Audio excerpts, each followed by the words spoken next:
Alright, so I just got up a little bit ago. I got home around 6 o'clock last night, so I stayed at Sheets. I edited the video. We got done at the gym and shit.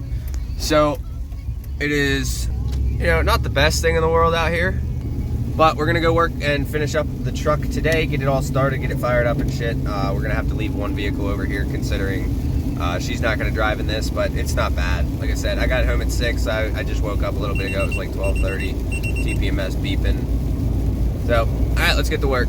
They haven't plowed our place. I haven't had to put it in 4-wheel yet, but like everything's fine. You know, I'll spin out a little bit. Coming down the mountain. Oh, there we go. Yeah, we're slipping and sliding a little bit. But it came down the mountain, you know, it wasn't too bad, but our road's like this. So I told you guys in the last video we had to cut this, right? Looks like somebody's already done that for me. So now we got to pull this out. Unfortunately, I definitely have to pull the bumper at this point. Because this is going to have to slide all the way out through here. That sucks. I really didn't want to mess with the bumper, but it's like at this point, I was really hoping to be able to avoid that. But bumper's coming off. Well, never mind. We got lucky. Apparently, you do not need to take the bumper to take this out. Cool. But yeah, like I said, somebody has already done the cutting. If you ever pull the motor out of this truck or one of these trucks, generally that's what guys will do. They'll pound it over to one side, cut it. So you can see right in there, there's the other piece, which they were smart and they actually left the piece in there, which is awesome because then you can still use both of the bolts. So there you go. It's pretty easy. Good news and bad news. So the good news, we got the cam out without taking the bumper off. We did have to take one side out, so this will kind of like take the bumper and like kink it down. So that way, you know, I didn't want to have to remove all this. I have the grid heat or the block heater all in there, the wiring for the lights and shit. Then just the fact that it's heavy, this is in the way. I didn't want to do that by myself. So we did get the cam out. You guys will see in there. Luckily did not drop any tappets, but if we did, depending on how far back we dropped them, I mean, we might be able to get one, but hopefully none of them do drop. But we have some bad news. We have more internal engine damage. So if you guys will see, right there, every single cam lobe, there was a little bit of wear on some of them, but they're all kind of scored. So that really does suck. At some point, maybe we will upgrade this because these have an internal EGR feature into them with like the laps over. It's kind of weird how they do that. I think they introduced that in like 04.5.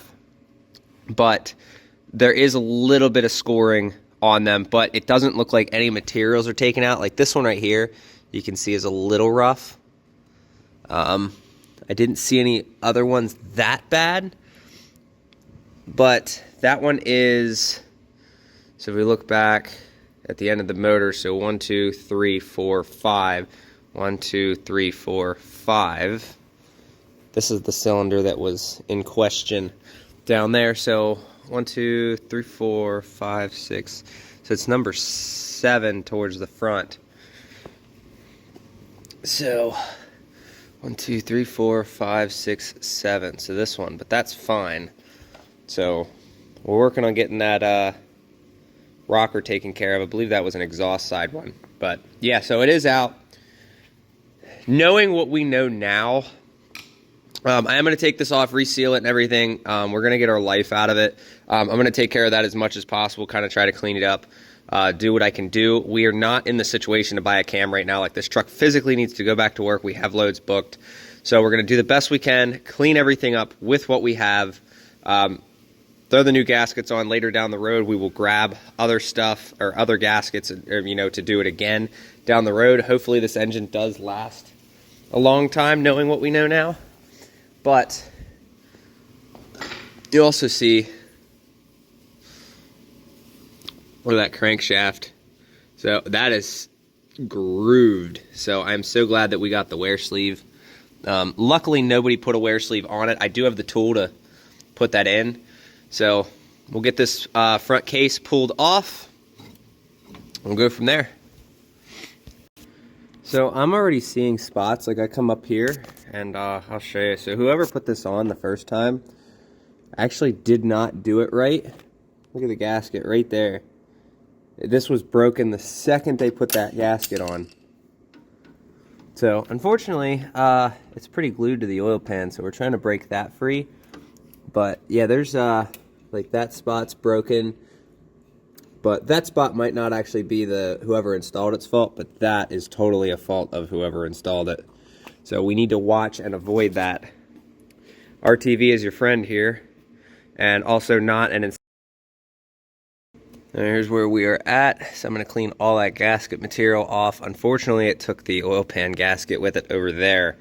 So RTV is going to be your friend around the corners and the front. I definitely do not want any leaks up here, but like I said, this is where we're at. So we're going to get the scraper out. You can see this is already bad. Like, yeah, this gasket, whoever installed this did not do a good job, and I'm hoping not to make the same mistake they did. So we got the gasket material all cleaned up, like the surface and shit. So what I'm going to end up doing is I'm going to put a nice thin layer of RTV. We're going to have to mess around down here on the pan, but I'm going to glue the gasket to the case itself, you know, give it some time to dry while we're cleaning up the case itself. We need to clean up back here, and then stick that back on, give it an, you know, just enough torque, let it all dry, and then we'll go from there, and we'll start getting the front case, get the cam back in, all that stuff. So it's all coming together. I scraped a lot of this stuff off, and any of the smooth surfaces was able to get the oil. So we'll probably have to come in here and pressure wash this at some point. All right, so I had to take a phone call, so we missed it, but you guys can see we got the wear sleeve on. I left this on just so I could show you. We have the tool to do it. There's a dowel in there. And then we got this all glued, because right here is the part you need to be very, very careful. So you want to put RTV down. Yes, I missed a few spots. I didn't realize, like, certain areas, but there you go. So that's on. We're going to get this all cleaned up. We'll put a little layer, a small slither. Like you can see, like this is like such a small layer. You don't need a ton. We're going to put just enough so that we can do all that. So it can glue it. And then hopefully we don't have any blowouts in the future, but like I said, I'm going to get all this cleaned up and taken care of. All right, we got everything back on. Everything's RTV down here. So we're going to let this dry a little bit. I'm going to get these sensors and everything back to be plugged in. And then we'll get the front case itself cleaned up, like all this stuff around here and everything. Probably wipe off some of the excess RTV. We do have some, but not anything crazy. It's definitely a pain in the ass. This is not an easy job. So, I mean, it's not hard, but it's not all that easy either, especially if you don't have like a good gasket piece down here. It'll definitely throw you off a good bit. So, get the camshaft thrown back in, because I have these torqued down. I'm going to let this dry a little bit before we throw any more torque on those, but at least we can get the rest of the setup going. All right, here's where we're at. Got the power steering pump back on, all the lines on, everything's plugged back in. Now, take the camshaft, throw that back in there. All right, so I have realized I do gotta pull this off to the side. Not take it all the way off, but I gotta pull it to the side a little bit, get all this cleaned up. Camshaft is in. I just gotta put the retainer bolts back in and the oil pump back on, and be good to go. All right, so everything was going smooth. I had everything on together, all the RTV, and because they don't make a gasket for the out one, unfortunately. And the seal ripped. And I can't get one of these locally. So, yeah, I'm gonna have to clean all this all back off, get one on order. All right, so it turns out I was able to find one locally. Unfortunately, it's, you know, pretty pricey. But we found a Mally, which is what I've been using. It's like 45 bucks. I'm gonna go pick it up today, and then I'll come back in tomorrow and install it and be done with it. Yeah, I'm gonna let this dry overnight, so that will all be taken care of. And then, like I said, when we come in tomorrow, we'll put all that in, probably let it dry for the majority of the day. I don't plan on driving this thing for a while anyway. I don't need the truck right now, so we'll be fine with that. I can probably take all the dowels out at that point, you know, get the top end together. Besides that, yeah, I'll hold off on that. So you guys saw the idle, and actually really just an idle issue with this thing. So one of the big things that I was told is there could be a tuning problem in the PCM. I guess someone could have put an update in it. I don't know if it just mildly gets worse or whatnot, but we are going to do a retune on this thing here soon. I'm hoping next week to head down to North Carolina so I can do a retune on the truck, and we'll see from there. Guys are saying the FCA, I actually replaced the FCA. I might replace it again just in case I got maybe a cheap one. It could be that as well. Other than that, yeah, so I'm gonna go and grab that Malley tonight. I got all this cleaned back up. I gotta clean that back off. I really don't know why they don't make a gasket for this, so you really have to RTV it, and I don't like thick layers of RTV, but if it's just RTV, you do kind of have to put a little bit more of a layer on it. But I'm going to get this whole mess cleaned up. Josh yesterday for me, I didn't tell him to do it, but if you guys hear this door, hear how quiet that is?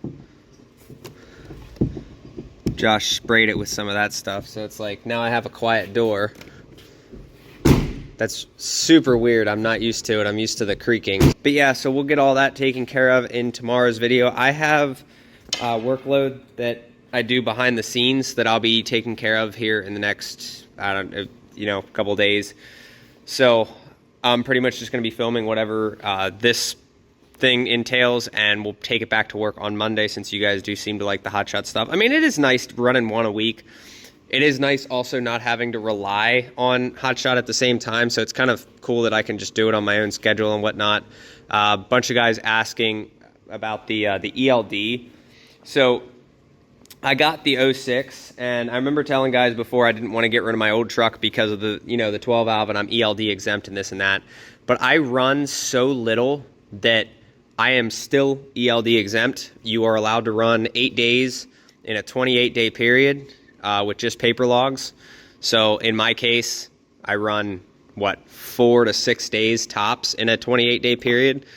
So that's where this truck also comes in handy too.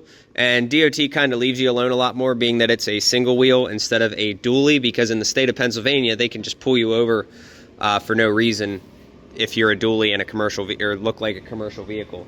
So that's just, I don't understand why they can do that, but apparently as a commercial driver, you are government property, so it's just one of those. It ain't for me. But also, I'm gonna put in the beginning of like most of the videos from now on, if you guys see the whole WhatsApp comment down in the description or down in the comments, like, that's not me, and I can't believe that people would actually fall for that, considering if you click on the profile, it's not me. So just because you see somebody with my picture does not make it me. Stop being gullible. Like, it's unacceptable that they're doing it, but at the same time, it's like, I allow all comments. So if I decide to say, hey, flag some comments, sometimes those make it through, and a lot of your guys' comments don't come through. So I check them every day at 3 o'clock. I will be taking care of that in the future. But yeah, just in the meantime, don't be texting any WhatsApp numbers, because that's not real. But I will put it in the beginning of every video from now on. So that's going to be it. If you guys do want to talk to me, anything business-wise for the shop, my website is down below. We will be doing some updates on it here in the future. Same thing, Central PA Logistics at gmail.com. If you have work stuff, go on my website. Either send me a message, call me, whatever. If you have questions about hotshot or any of the business-related stuff, make sure that you're not calling me about that stuff, because it's not really appropriate. Any of that stuff I take care of on Instagram or in my email. So, like I said, cpstevemiller.com, or go check out Mudflap as well. Link in the description. You get $10, I get $10, and we save a shitload of money on fuel. So, appreciate you guys, and I'll see you in the next video. And hopefully in the next video this runs, but we might have some other things to be working on with it too. But I'm honestly not in a super big hurry.